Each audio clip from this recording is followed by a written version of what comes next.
x is equal to sin t, y is equal to sin pt.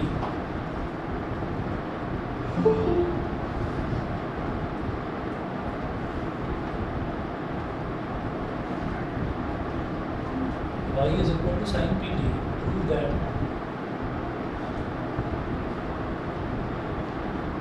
Prove that 1 minus x square 1 minus x square d square y by dx square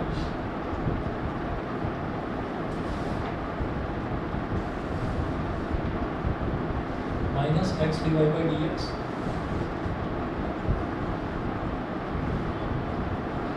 plus p square y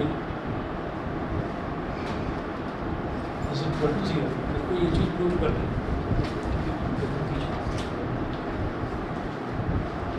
हाँ जी देखिएगा यहाँ पर ये चीज़ मेरे को कोई prove करना है. अब x दे रखा है साइन डी के ऊपर और y दे रखा है साइन पी डी के ऊपर. सबसे पहले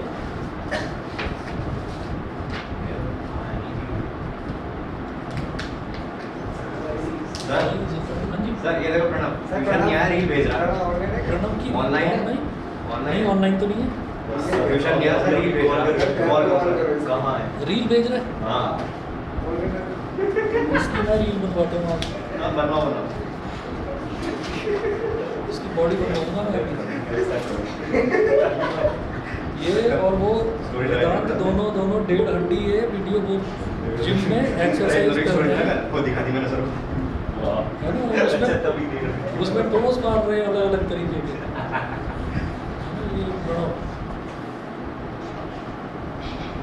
इसको बनवाऊंगा मैं. चंदू चैंपियन देखकर आया होगा. ये उसकी बॉडी बनानी होगी. नहीं पापा मैं चैंपियन बनूंगा. ये वाला ये है ना लास्ट में 818. अरे हम भेज रहे हैं ऑर्डर बच के आरटी का ची अंदर के ची.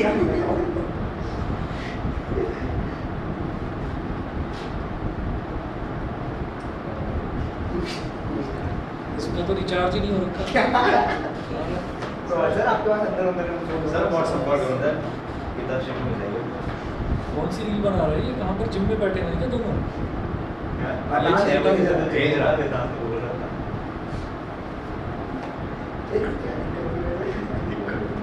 पता नहीं क्या. चलो छोड़ो बाद में देखो.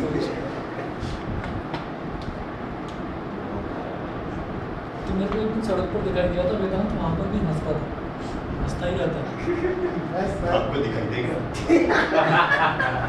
हाँ दिखाई दिया. दिन हो गया.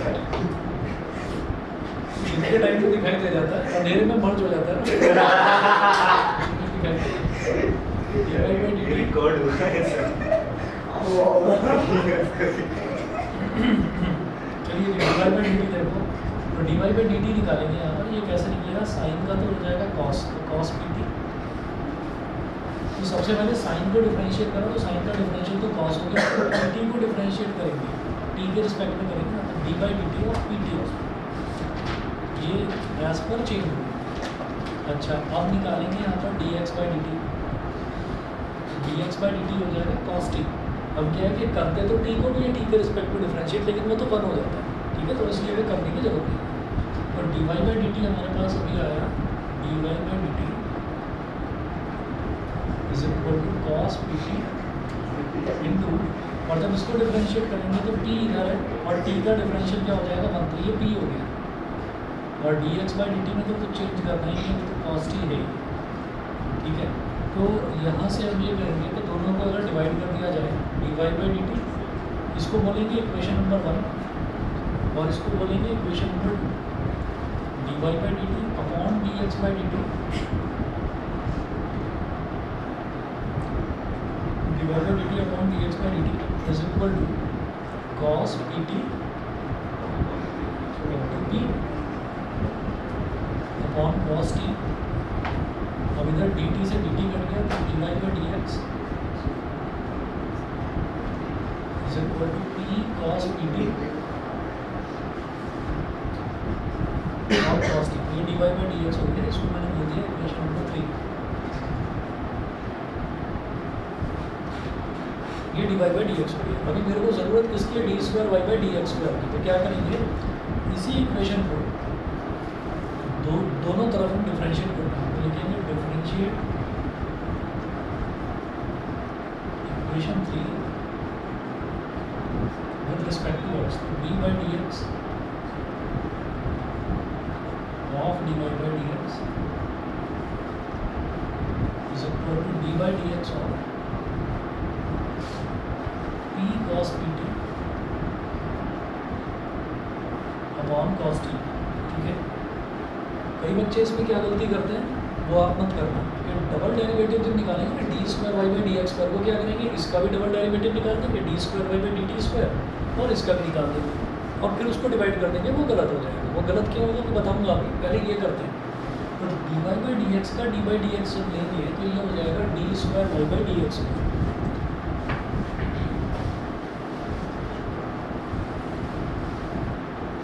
D square y by d x आ गया है तो सर इसका परी का पाप बना दो। क्या करें, ये क्या है? अरे परी का पापा लिखा है सर, ये भेज रहा है परी का पापा। अच्छा वो जो आता है वो पापा की परी। इसका बेस छोड़ दिया काम कन्वर्शन। अरे प्रणव मेरी आवाज़ आ रही है? Yes sir. कहाँ हो भाई तुम? सर वो पेपर है तो उसकी तैयारी कर रहा हूँ। चलो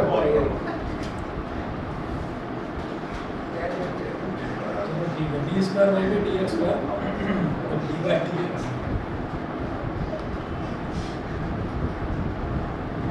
डिनोमिनेटर का होल स्क्वायर होता है तो cos t का होल स्क्वायर।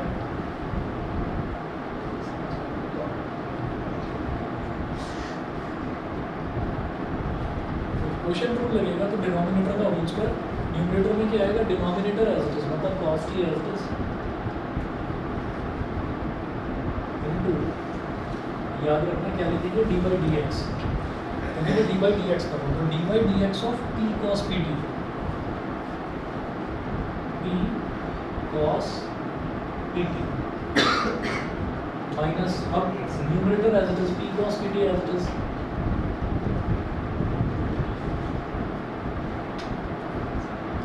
और into d by d x of denominator cos T.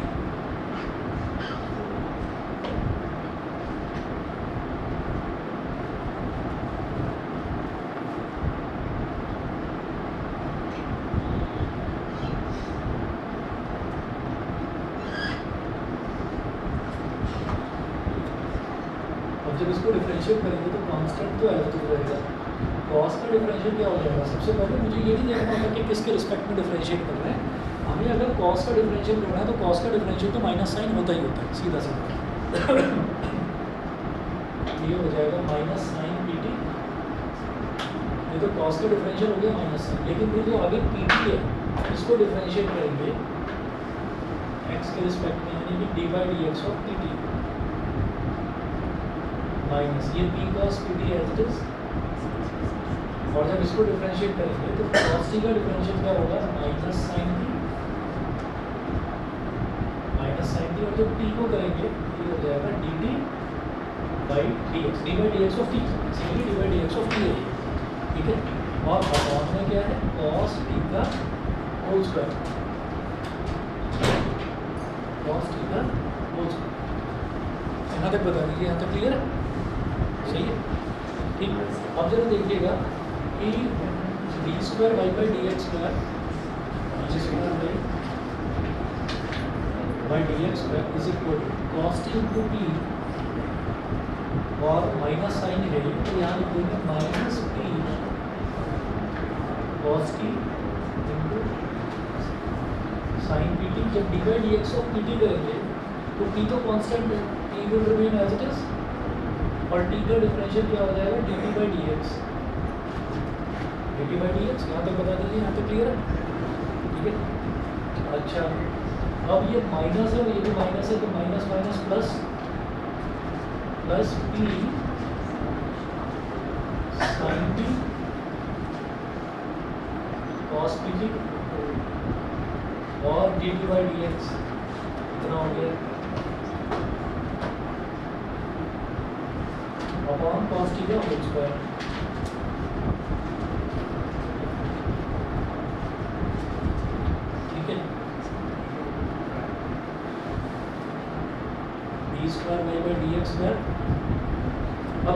By d x इधर भी है, d t by d x इधर भी है, तो d t by d x मैंने ले लिया कॉमन, तो यहाँ क्या बचेगा minus p into minus p square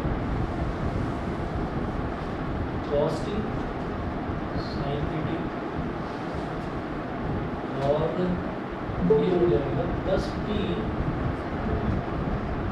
sign t cos p t, और अपॉन में कॉस टी का whole square.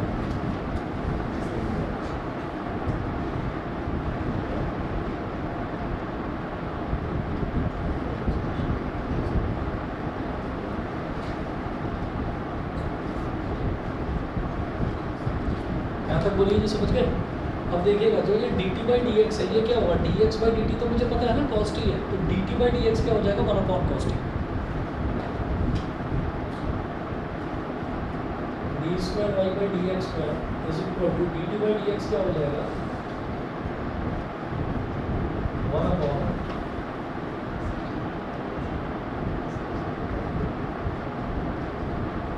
cos t into minus t square cos t sin pt plus p sin t cos pt, और upon में है हमारे पास cos square t, ठीक है जी। और इसको चाहे तो आप cos क्यूब टी कह सकते हैं, ये cos टी यहाँ मल्टीप्लाई करोगे इसको cos क्यूब टी कह सकते हैं, ये डी स्क्वायर बाई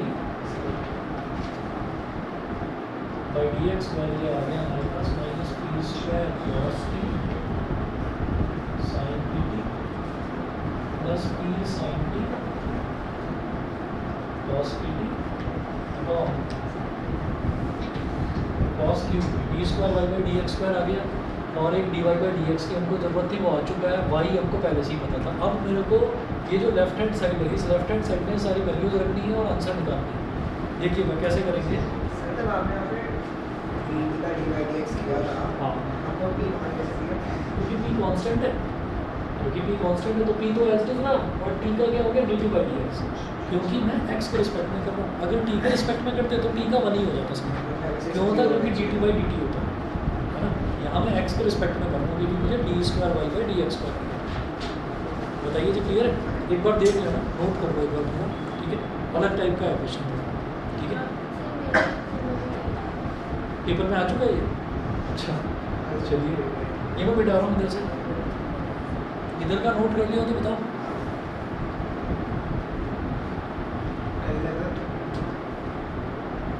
कैसे करो बाद में, मैं बिठा रहा हूँ इधर से।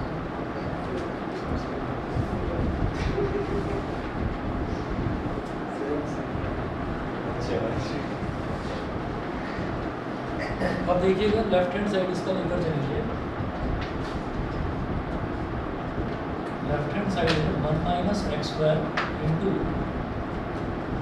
D square y by d x square minus x d y by d x plus p square y, 1 minus x square, हाँ जी एक्स कितना है साइन डी,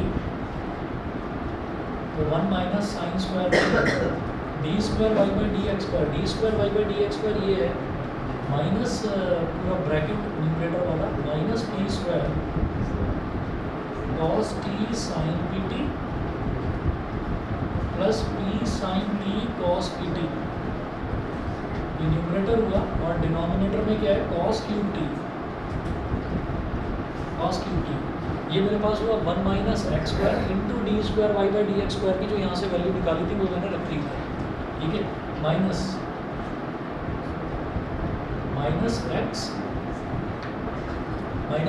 एक्स की जगह वैल्यू लिखेंगे साइन टी,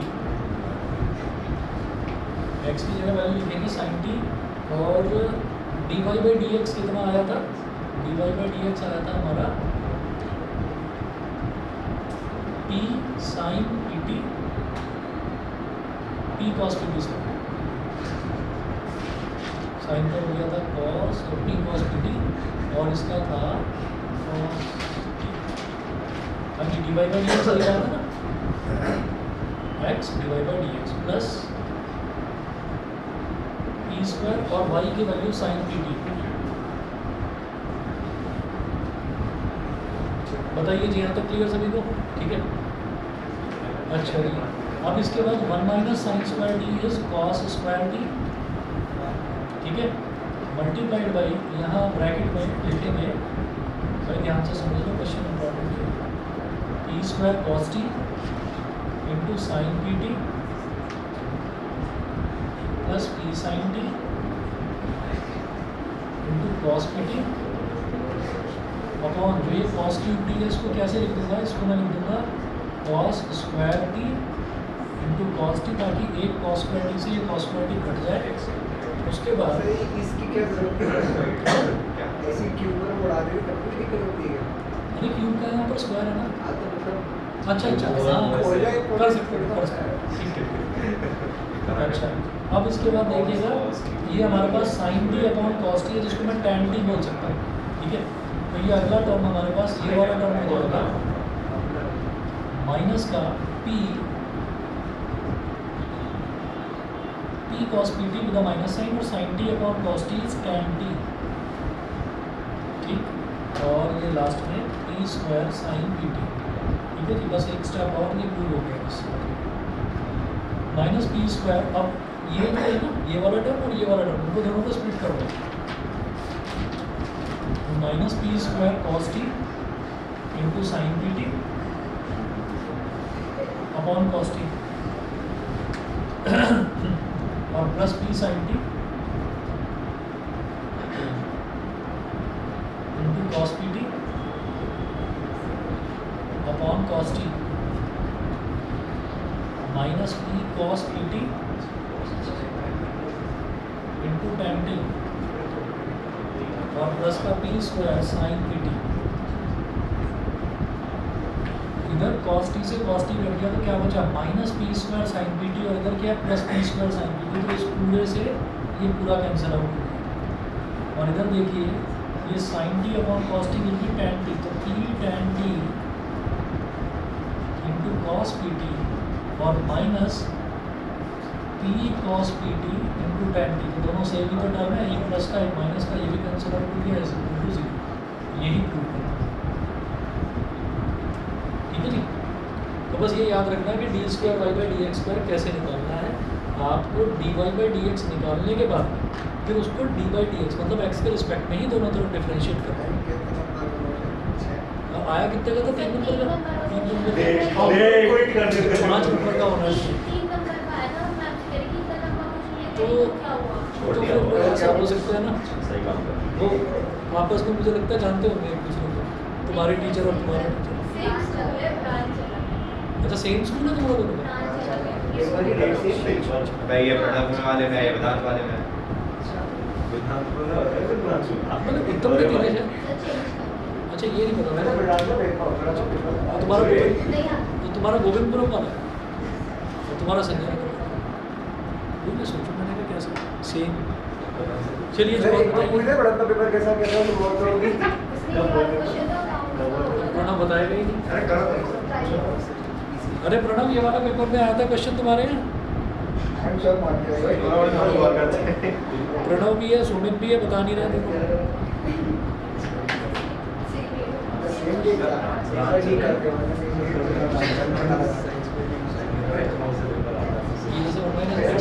एक्स की value sine t, x square की value sine square, 1 minus sine square t cos square T.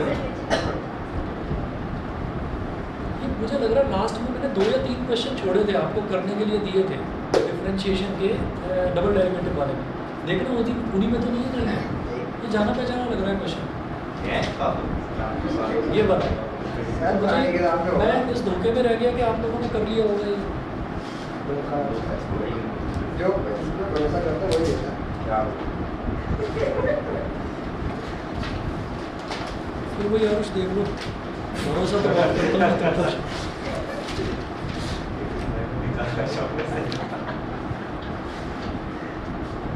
नहीं इसमें अरे क्या पता मिसलीनियस में हो। अरे मैं इसके से बोल गई थी। अच्छा हाँ, तो मिसलीनियस मैं वो देख रहा था डबल डेरिवेटिव। नहीं उस एक्सेस में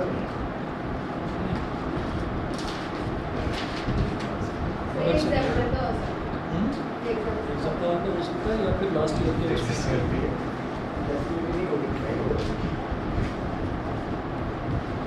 जी जी अच्छा लाओ दे दो मेरी वाले बुक तो जरा जी सर लिखने के लिए 10 मिनट और हाँ कर लो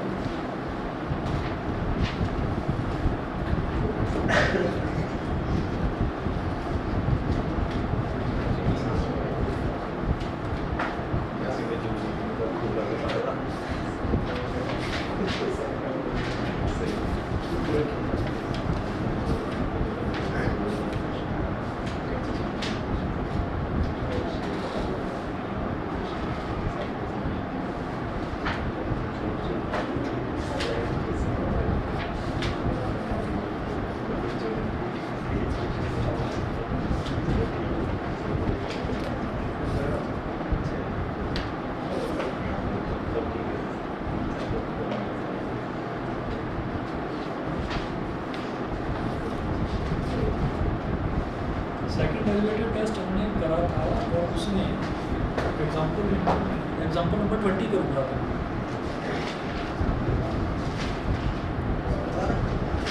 नोट कर लिया पता एप्लीकेशन ऑफ डेरिवेटिव्स पर आ रहा हूँ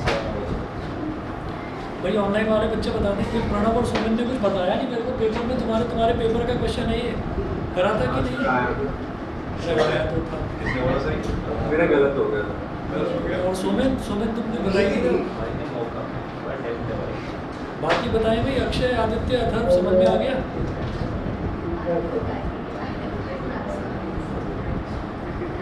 अक्षय आदित्य और अथर्व आप तीनों को समझ में आ गया पेपर ए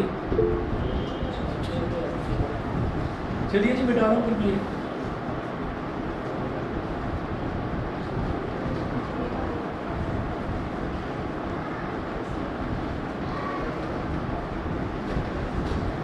कर दिया था जी sir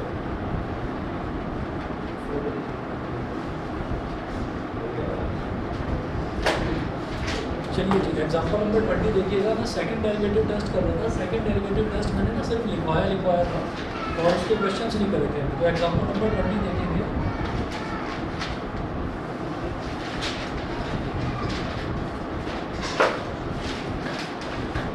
example 20 find local maximum and local minimum values of the function f given by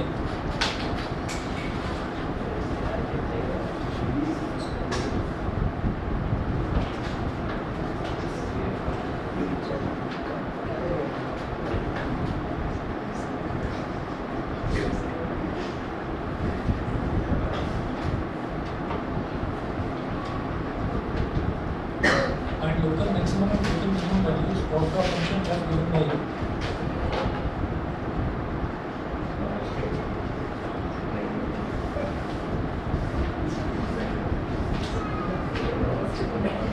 Of the function f given by u. Fx is equal to 3x की power 4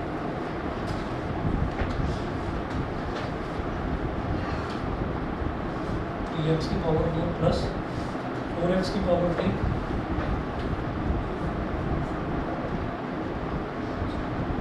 minus 12x square plus 12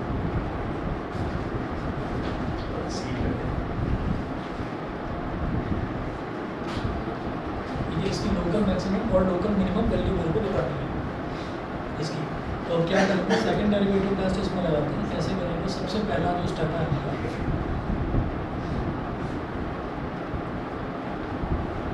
ये जो function दे रखा है इसको तो equation number 1 मान लिया first derivative f dash x 3 तो एज इट इज रहेगा x की पावर 4 का क्या हो जाएगा 4x cube plus 4 as it is रहेगा x की पावर 3 का क्या हो गया 3x square 12 as it is x square का क्या हो जाएगा 2x प्लस 12 एक कांस्टेंट है जो कि अकेला लिखा हुआ है तो उसका डिफरेंशियल हो जाएगा 0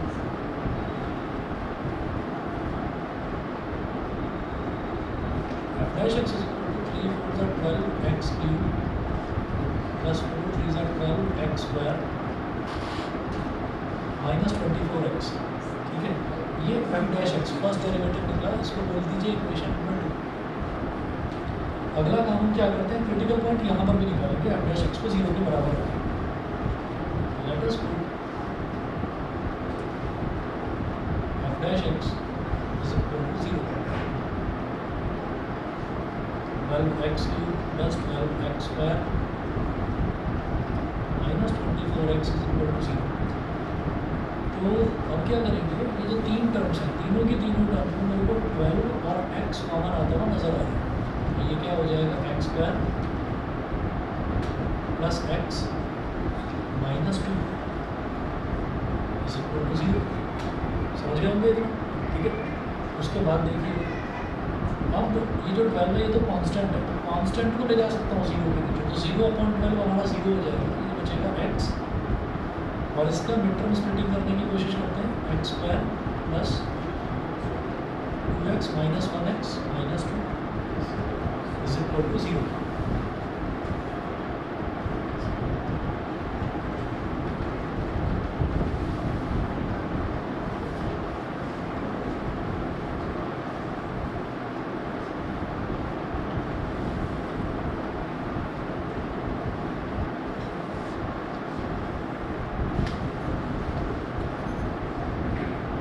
पहले और दूसरे टर्म में क्या कॉमन आएगा, x इंटू एक्स प्लस 2, इन दोनों में minus 1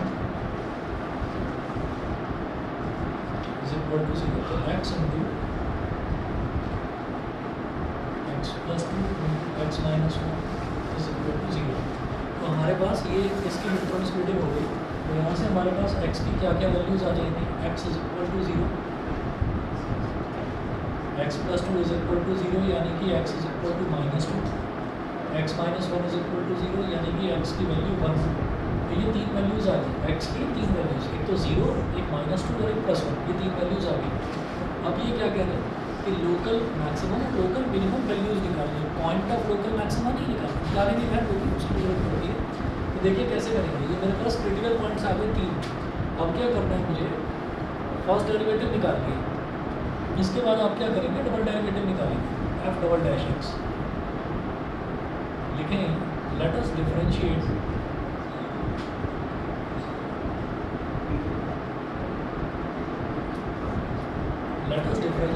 equation 2 with respect to x, f double dash x क्या हो जाएगा, ये 12 एज इट इज रहेगा और x क्यूब का क्या हो जाएगा 3x स्क्वायर प्लस अब अगला है 12x square, 12 as it is और x स्क्वायर का क्या हो जाएगा 2x और minus 24। f double dash x is equal to 12 3 36 x square 24x minus 24। तो ये हमारे पास f डबल डैश x आ गया, ठीक है। तो जो वहाँ पर हमको क्या करना पड़ता था कि क्रिटिकल पॉइंट तो वहाँ भी निकालते थे फर्स्ट डेरिवेटिव टेस्ट में, फिर रियल जो नंबर लाइन है नंबर लाइन बनाते थे, फिर देखते थे कि पॉजिटिव से नेगेटिव की तरफ जा रहा है या नेगेटिव से पॉजिटिव की तरफ जा रहा है, ये देखते थे। वो सब कुछ नहीं कर रहे, डबल डेरिवेटिव निकाला। डबल डेरिवेटिव निकालने के बाद में इसमें आप क्रिटिकल पॉइंट्स की एक एक करके वैल्यू रखें।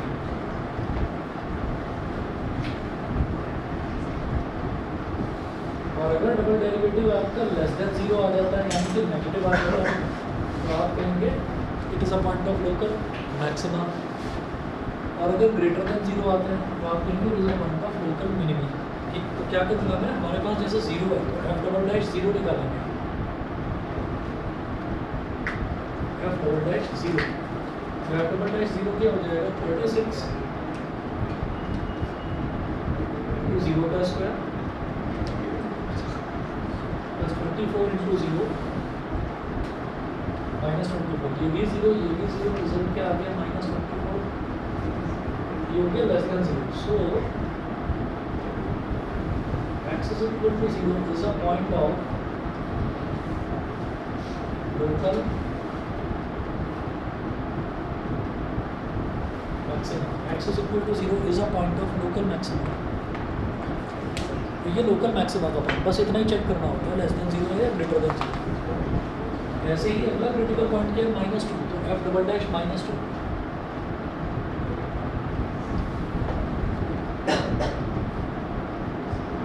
36 इंटू -2 का square 24 into -2 -20, 36 into 4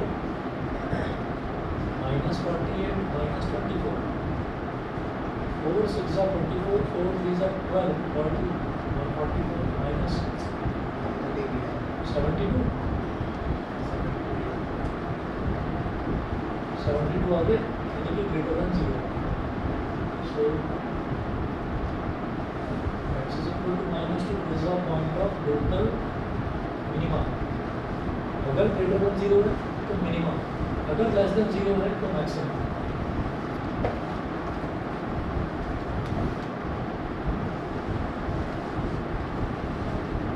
f double dash -2 के बाद देखेंगे f डबल डैश 1.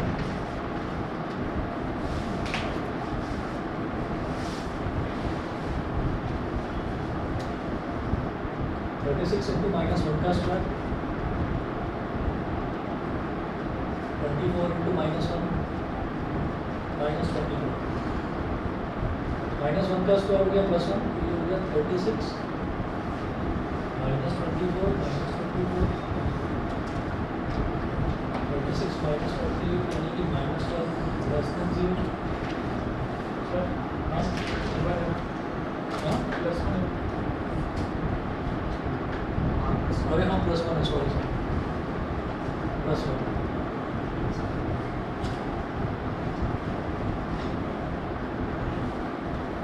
ये तो कैंसिल आउट हो गया था, ठीक है. 36 यानी कि greater than 0, greater than 0, so x is equal to 1 is a point of local minimum. 3-4 हो सकते हैं. Local maximum values, local maximum के पॉइंट्स बहुत सारे हो सकते हैं, लोकल मिनिमा के बहुत सारे हो सकते हैं, लेकिन लोकल ऐसे ही लोकल मैक्सिमम वैल्यू भी अलग अलग हो सकती है. तो लेकिन एब्सोल्यूट मैक्सिमम वैल्यू एक ही होगी और एब्सोल्यूट मिनिमम वैल्यू भी एक ही होगी. वो बताता हूँ अभी क्या चीज़ है. पहले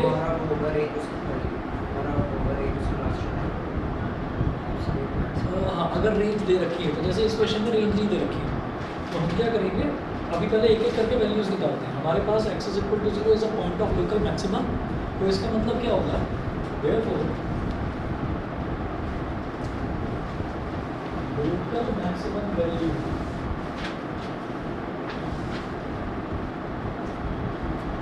at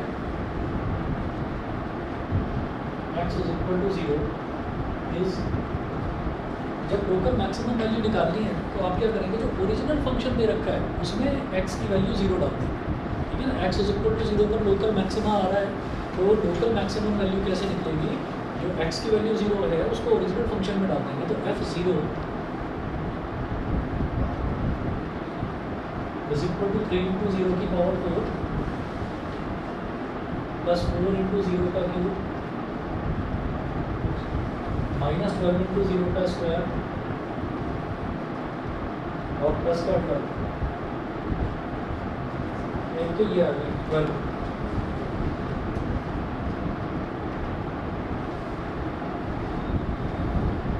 और लोकल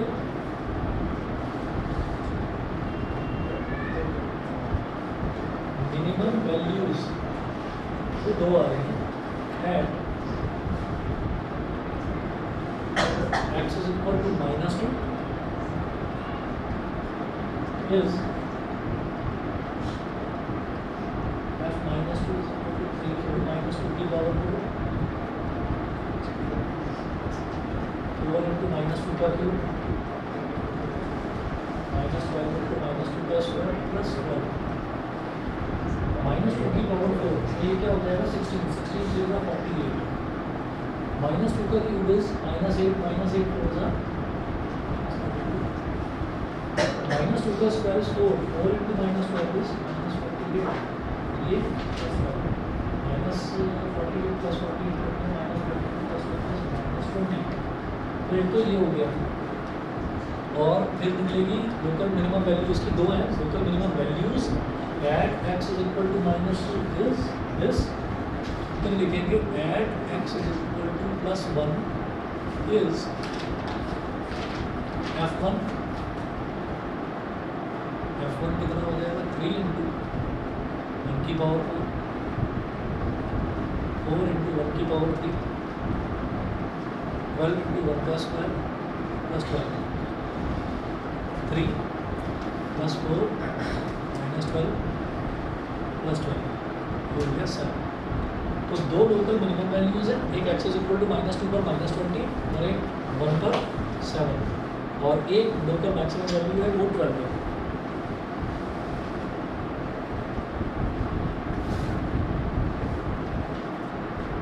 एग्जाम्पल नंबर 21 देखिएगा। अच्छा, अगर इनमें ये बोला जाए कि लोकल मिनिमम वैल्यूज़ जो है वो दो आ रही है, लोकल मैक्सिमम वैल्यू तो एक ही है वो 12 है, तो उसमें अगर आपसे ये बोला जाए कि इसकी एब्सोल्यूट मैक्सिमम वैल्यू बताइए तो वो 12 भी रहेगी, वो 12 भी रहेगी, क्योंकि एक ही लोकल मैक्सिमम वैल्यू आ रही है। मिनिमम वैल्यूज़ दो आ रही है, एक आ रही है -20 और एक आ रही है 7। तो अगर ये पूछा जाए कि एब्सोल्यूट मिनिमम वैल्यू बताइए तो दोनों में छोटा क्या है -20, तो एब्सोल्यूट मिनिमम वैल्यू -20 होगी। समझ गए? हाँ, ये निकाल के फायदा क्या होगा? अरे इसका फ़ायदा तो ये जो एग्जाम्पल नंबर 21 है ना, 21 एक बार कर लो, उसके बाद फिर मैं आपको बताता हूँ कि इसका फ़ायदा क्या है। हर क्वेश्चन में आपको फ़ायदा नज़र आएगा, जैसे मतलब किसी भी जैसे मान रियल लीजिए, लाइफ। अरे रियल लाइफ के बता रहा हूँ, रियल लाइफ के बता रहा हूँ। जैसे हमारे पास ना एक बहुत बड़ा ड्रम है, सिलेंड्रिकल ड्रम, और उस सिलेंड्रिकल ड्रम में हम किसी एरिया से गुजरे, वहाँ पर सिलेंड्रिकल ड्रम रखा हुआ था, उसमें ना नीचे बारीक सा होल हो रखा था, और वहाँ से ड्रॉप करके ऑयल या वाटर जो भी था उसमें वो धीरे धीरे करके लीक हो रहा था। तो हमने कहा अरे ये तो लीक हो रहा है, अब ये जो है ये तो थोड़ा सा कम हो गया, इसकी तो वैल्यू कम हो गई, इसके अंदर जो भी कंटेनर जो भी लिक्विड रखा हुआ है वो कम हो गया। तो अब है कितना बड़ा, ये तो बहुत बड़ा है जी, तो अब क्या करें, इसकी मैक्सिमम वैल्यू कितनी होगी, इसके अंदर मैक्सिमम कितना लिक्विड आया होगा, तो मैक्सिमम वैल्यू बतानी है। तो आप ये कहें कि ठीक है, आप घड़ी लेकर वहाँ पर ये देखेंगे कि 1 सेकंड में कितना लिक्विड निकल रहा है, वो आप देखेंगे। आपने घड़ी में टाइमर सेट लगाया, आपने कहा कि नहीं यार 1 सेकंड बहुत छोटा है, मुझे दिक्कत होगी कैलकुलेट करने में। तो आपने क्या करा, आपने नीचे जहाँ पर भी होल था आपने नीचे टेस्ट ट्यूब लगाई या कोई बीकर लगाया, और वहाँ पर आपने कहा कि स्टॉप वॉच ऑन करके 1 मिनट का टाइम, 1 मिनट में देखूँगा कितना लिक्विड निकलूँगा। अब आपने 1 मिनट में देख लिया, मान लीजिए 10 ml या 12 ml निकला, तो आपने अब उसको डिवाइड करके देख लिया कि 1 सेकंड में कितना निकला। तो वो आपने बीकर लिया था, तो बीकर में जरा से कोई डिविजन्स लगी रहती है, लिखा रहता है कि कितना वॉल्यूम है। तो आपने ये देख लिया कि कितना मिलीलीटर निकला। अब मिलीलीटर को सेंटीमीटर क्यूब में कन्वर्ट कर लोगे, ठीक है, वो कर लिया। तो अब आप ये कहेंगे कि ये आपके पास में dV/dt आ गया, dV/dt आ गया। फिर आप कहेंगे कि बस एक काम करना है, इसका सिलेंडर का वॉल्यूम पता चल जाए। तो आप थोड़ा सा दूर हटे, तो क्या हुआ कि आपने उस पर लिखा हुआ देख लिया, अच्छा 500 लीटर, ठीक है। क्या होता है कि घरों में जो टंकियाँ रखी रहती हैं उस पर लिखा रहता है 500 लीटर, 200 लीटर, 1000 लीटर, वो लिखा रहता है। तो आपको उसका टोटल वॉल्यूम पता चल गया, rate of change of volume पता चल गया। अब मैक्सिमम और मिनिमा की हेल्प से आप ये निकाल सकते हो कि उसका मैक्सिमम जो वॉल्यूम है वो कितना रहा होगा जब ये शुरुआत हुई होगी इसकी ड्रॉप निकलने की, वो पता चल जाएगा आपको। लेकिन मैक्सिमम मुझे पता है 500 लीटर लिखा हुआ है, इतना ज़रूरी थोड़ी है उसके अंदर 500 लीटर ही ऑयल रहा हो, ठीक है। तो आप ये देखोगे कि इस रेट से गिर रहा है और ये कितनी देर में ख़त्म हो जाएगा, वो भी आप बता सकते हैं डिफरेंशिएशन के अनुसार। आपको मतलब मैथमेटिकल एनालिटिकल मेथड से भी बता दोगे, टाइम कैलकुलेट करके वो बता दोगे, लेकिन इससे थोड़ा सा शॉर्ट पड़ेगा। बहुत सारी चीज़ें, फॉर एग्जांपल एक क्वेश्चन इसमें ये भी आता है कि एक आइसक्रीम वेंडिंग मशीन है, उस आइसक्रीम वेंडिंग मशीन से धीरे धीरे करके जो है वो आइसक्रीम निकलती है और कोन भरते जाते हैं। तो कितनी देर में कोन भर रहा है वो बता देंगे, ठीक है। और वो बताएंगे कि भाई आपको इतने वॉल्यूम का कंटेनर है उसको खाली करना है, ठीक है। तो किस रेट पर वो खाली हो सकता है, मैक्सिमम किस रेट पर खाली हो सकता है, वो भी आप निकाल लोगे। बहुत सारी चीज़ें हैं और हर क्वेश्चन में आपको एप्लीकेशन नज़र आएगा, ठीक है। अभी हो सकता है लग रहा हो कि नहीं ऐसी कोई खास ज़रूरत नहीं है ना। जैसे एक चीज़ और बताता हूँ, जैसे मान लीजिए हमारे पास वॉल्यूम है, सिलेंडर का वॉल्यूम है, तो सिलेंडर के वॉल्यूम से सिलेंडर का करंट सरफेस एरिया क्या होता है वो हम प्रूव कर सकते हैं, वो निकाल सकते हैं। तो एप्लीकेशन हैं इंटरेस्टिंग, थोड़े से लेंथी हो जाते हैं क्वेश्चन लेकिन इंटरेस्टिंग है। चलिए एग्जाम्पल नंबर 21 देखिएगा। सर पानी मिल है। हाँ पानी बॉटल रखी थी नहीं देता हूँ। एग्जाम्पल 21 जरा आप करिए, मैं लिख रहा हूँ यहाँ पर। F x is equal to 2x cube minus 6x square plus 6x plus 5।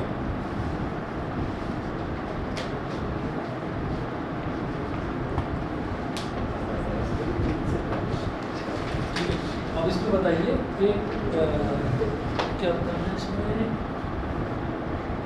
Local maxima और लोकल मिनिमा के पॉइंट्स बताने हैं। लोकल मैक्सिमा और लोकल मिनिमा के पॉइंट्स बताने हैं, ध्यान से करना जरा इसको।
किसी पॉइंट पर देखिए वैल्यू जीरो तो नहीं आ रही, डबल डेरिवेटिव की वैल्यू देखिए। अच्छा अच्छा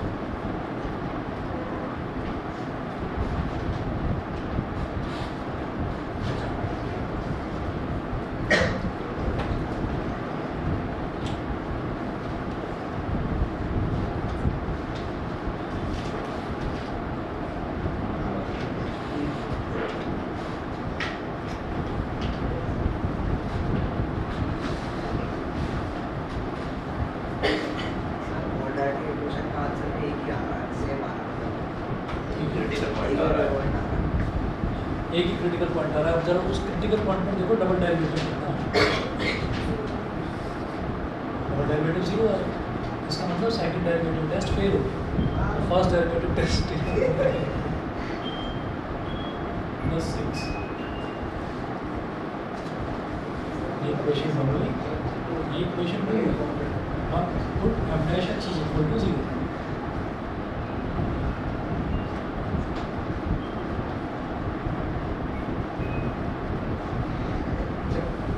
ये बाहर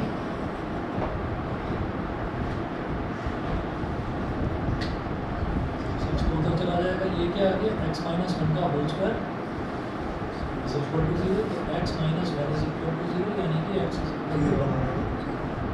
तो क्रिटिकल पॉइंट हो गया। अब क्या करना है, f डबल डैश x निकालना है। f डबल डैश x क्या हो जाएगा, 6 तो as it is, x square का क्या हो गया 2x, 6 into 2x minus 12 as it is, x का क्या हो गया 1/6। तो हमारे पास f डबल डैश x हो गया 12x minus 12, 12x minus 12।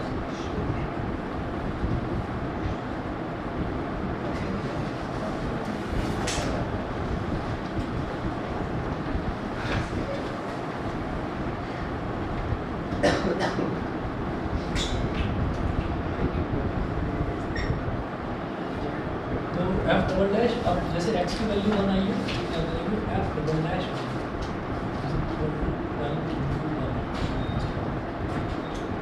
Zero आ गया। So second derivative test fails here.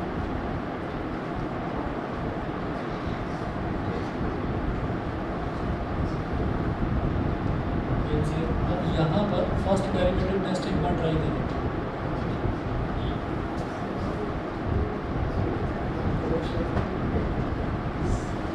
First derivative test में क्या करना होता है, नंबर लाइन बनानी होती है, माइनस इन्फिनिटी इधर प्लस इन्फिनिटी इधर, और क्रिटिकल पॉइंट क्या है, एक ही क्रिटिकल पॉइंट है 1। तो पहले इस इंटरवल में देखेंगे, फिर इस इंटरवल में देखेंगे। तो यहाँ लिखेंगे इंटरवल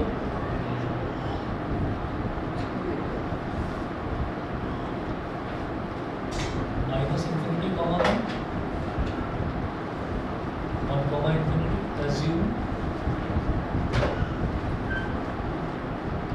1 से छोटा कुछ ले लो तो 0 ले लिया, इधर 1 से बड़ा ले लो यानी कि 2 ले लिया।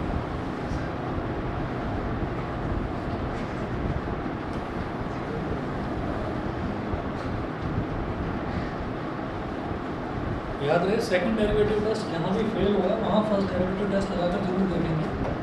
तो यहाँ पर वैल्यू देखनी है कितनी आएगी, तो हमें वैल्यू देखनी है एफ डैश एक्स की, ठीक है।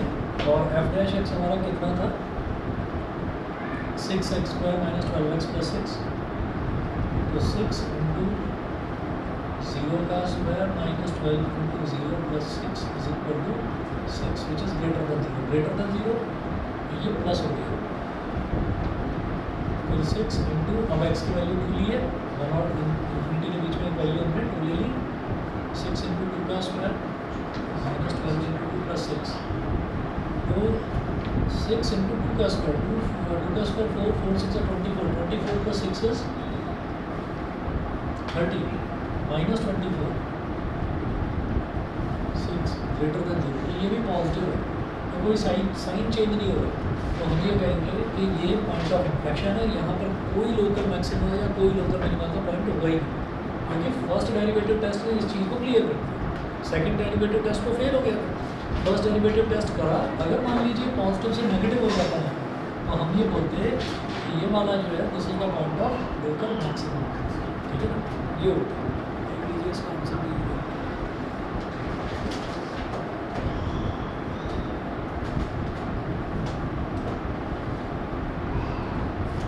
Second derivative test fails in this case, so we shall go back to the first derivative test. We have already seen in the using first derivative test is neither a point of local maximum nor a point of local minimum, and so it is a point of inflection. यहाँ पर local maximum या local minimum का कोई point हो गया, क्योंकि sign change नहीं हो रहा, ठीक है जी। इतना करिए, इसके बाद जो है अब अगली क्लास से आपका जो मेन इसमें टॉपिक है ना, वर्ड प्रॉब्लम्स जो थोड़ी सी लेंथी होती है, जो 5 ही नंबर का आता है क्वेश्चन, कोई चांस ही नहीं है उसमें कि 3 नंबर का आएगा या 1 नंबर का आएगा। वर्ड प्रॉब्लम सीधे 5 ही नंबर की है, तो वो करते हैं अगली क्लास से स्टार्ट।